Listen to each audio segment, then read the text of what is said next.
Assalamualaikum warahmatullahi wabarakatuh. Bagaimana kabar kamu hari ini, Nak? Semoga kamu semua sehat dan selalu dalam lindungan Allah Subhanahu wa taala. Bertemu lagi dengan Ibu Lailatul Azmi dengan mata pelajaran biologi. Sebelum kita mulai pelajaran kita hari ini, marilah sama-sama kita membaca doa belajar terlebih dahulu. Bismillahirrahmanirrahim.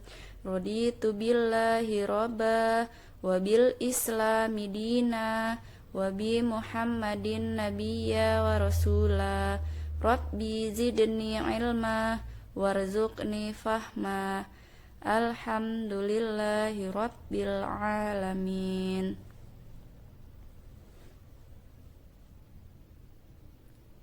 Baik anak-anak ibu semuanya, materi kita hari ini yaitu tentang sistem pencernaan manusia.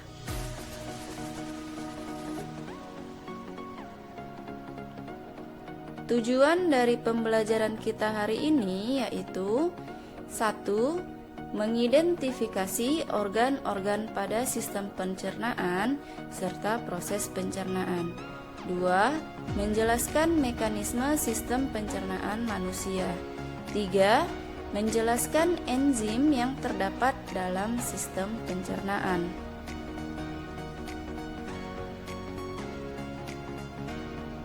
Sistem pencernaan adalah serangkaian jaringan organ yang bekerja untuk mencerna makanan.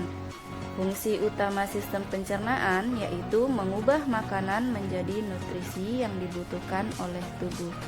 Nutrisi tersebut diperlukan untuk proses perkembangan, perbaikan sel tubuh, termasuk sebagai sumber energi sehari-hari.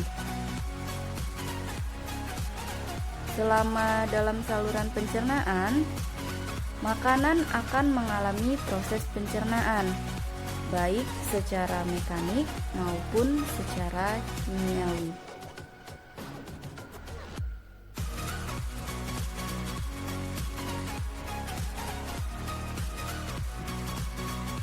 Pencernaan secara mekanik adalah proses pengubahan makanan dari bentuk besar atau kasar menjadi bentuk yang lebih kecil atau halus.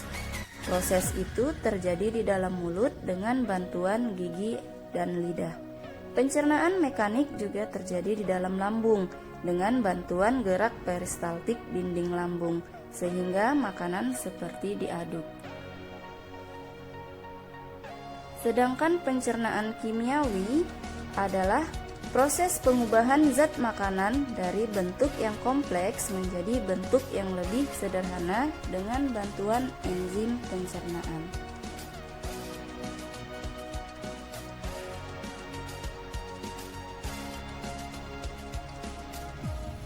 Organ pada sistem pencernaan terdiri atas rongga mulut, kerongkongan atau esofagus, lambung atau ventriculus, usus halus atau intestinum, usus besar atau kolon, rektum, dan anus.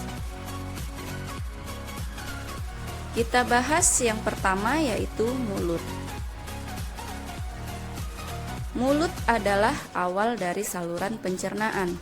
Pada saat makanan masuk ke dalam mulut, makanan akan dihancurkan oleh gigi. Gigi manusia terdiri dari gigi seri yang berfungsi untuk memotong makanan, gigi taring yang berfungsi untuk merobek makanan, dan gigi geraham untuk mengunyah atau menghancurkan makanan.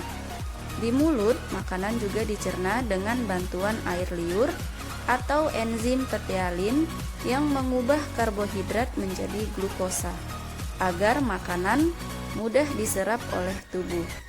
Selain gigi dan kelenjar ludah, di mulut juga terdapat lidah yang berfungsi untuk membolak-balikan makanan dan mendorong makanan masuk ke dalam kerongkongan. Setelah makanan melalui mulut dan ditelan, makanan akan melalui kerongkongan.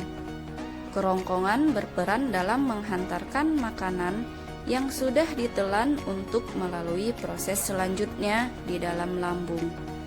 Gerakan kerongkongan yang berkontraksi untuk mendorong makanan ke lambung disebut dengan gerak peristaltik. Kemudian makanan masuk ke dalam lambung. Lambung merupakan salah satu tempat pencernaan makanan yang penting. Pada organ ini, proses pencernaan berlangsung selama 2-6 jam. Lambung akan mencerna makanan secara kimiawi dan mekanik. Pencernaan kimiawi pada lambung dibantu oleh beberapa enzim pencernaan, yaitu enzim hidroklorik asid atau HCl yang berfungsi membunuh kuman.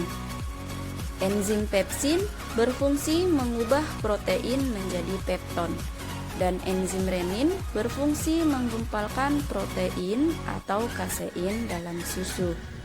Pencernaan mekanik pada lambung berupa gerakan peristaltik yang memungkinkan makanan tercampur dengan getah lambung. Ketika makanan sudah diproses, sisanya kemudian dilepaskan ke usus halus. Fungsi utama usus halus adalah penyerapan nutrisi dan mineral dari makanan. Usus halus terbagi menjadi 3 bagian, yaitu usus 12 jari atau duodenum, usus tengah atau kosong disebut jejunum, dan usus penyerapan atau ileum. Di dalam usus 12 jari bermuara 2 saluran, yaitu yang berasal dari kandung empedu dan saluran yang berasal dari kelenjar pankreas. Kandung empedu menempel pada hati. Kandung empedu berfungsi menampung cairan empedu yang dihasilkan oleh hati. Cairan ini kemudian disalurkan ke dalam usus 12 jari untuk mengemulsikan lemak. Sisa cairan empedu yang masuk ke dalam usus besar akan mengalami oksidasi menjadi warna kecoklatan dan memberi warna khas pada feses.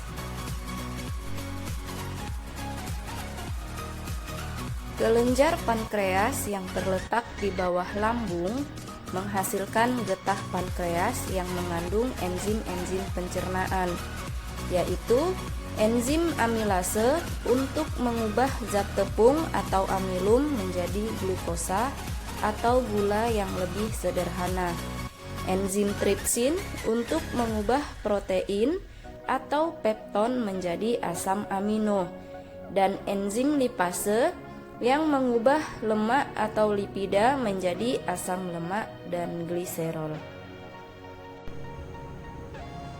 Pada permukaan dalam dinding usus halus terdapat jonjot-jonjot atau villi.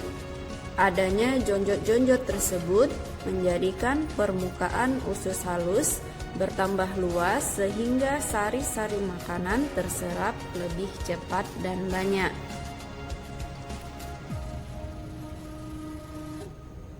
Di dalam jonjot-jonjot usus halus terdapat pembuluh kapiler darah dan pembuluh kil. Darah di dalam pembuluh kapiler usus menyerap sari-sari makanan yang berupa glukosa, asam amino, vitamin, dan mineral. Sari-sari makanan ini kemudian dibawa oleh darah ke hati. Di hati, sari-sari makanan ada yang mengalami perombakan. Dari hati, sari-sari makanan dibawa ke jantung, kemudian diedarkan ke seluruh tubuh bersama dengan sel darah merah.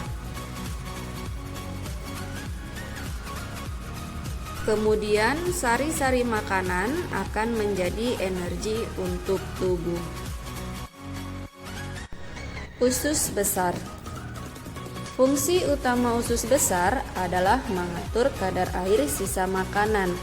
Bila air di dalam sisa makanan berlebihan, maka kelebihan itu akan diserap oleh usus besar. Sebaliknya, bila air di dalam sisa makanan kurang, maka kekurangan air akan diberikan oleh usus besar. Selain itu, di dalam usus besar terdapat bakteri pembusuk, yaitu Escherichia coli, yang membantu proses pembusukan sisa makanan menjadi feses. Bakteri Escherichia coli juga membantu dalam pembentukan vitamin K dan dapat menghambat pertumbuhan bakteri penyebab penyakit.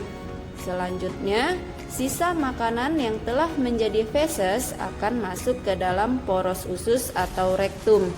Rektum berakhir ke dalam dubur atau anus. Sekian dan terima kasih. Wassalamualaikum warahmatullahi wabarakatuh.